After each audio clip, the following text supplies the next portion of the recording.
প্রচণ্ড গরমে ক্লাস শেষ করে বন্ধুরা মিলে আড্ডা দিতে দিতেই হঠাৎ ডিসিশন নেওয়া হয় আমরা একটা ফ্রেন্ডের বাসায় গিয়ে আজকে রান্না বান্না করে একসঙ্গে মজা করব আর খাওয়া দাওয়া করব। তারপর আমরা তার বাসার উদ্দেশ্যে রওনা দিয়ে দিই। যাওয়ার পর সে ওয়েলকাম ড্রিঙ্কস হিসাবে আমাদেরকে কোক দিয়েছিল। তারপর রান্না বান্নার জন্য যে মশলাগুলো থাকে সেইগুলোই আমরা এখানে সবাই মিলে কাটতেছিলাম। তারপর আমরা সবাই মিলে এখানে আড্ডাও দিচ্ছিলাম, এখানে উনোও খেলতেছিলাম।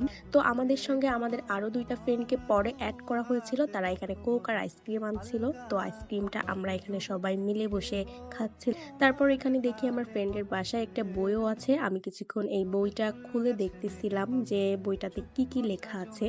আর এক সাইডে এখানে খিচুড়ি রান্না তুলে দিয়েছিল আমার একটা ফ্রেন্ড, আর এই সাইডে ডিম রান্না হচ্ছিল। আসলে আজকের খাবারের মেনুতে আমাদের ছিল খিচুড়ি আর ডিম ভুনা।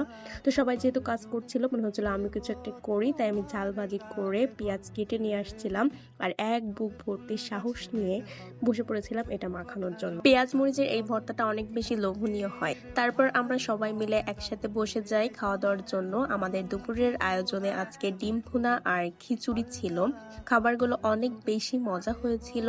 সব ফ্রেন্ডরা যেহেতু একসাথে খাবার টেবিলে বসছি, আর একটু দুষ্টামি হবে না তা তো হয় না। সবাই মিলে অনেক বেশি দুষ্টামি করতেছিলাম, আড্ডা দিচ্ছিলাম, খাবারও খাচ্ছিলাম। আসলে এই মোমেন্টগুলো অনেক বেশি স্মৃতি হয়ে থাকবে।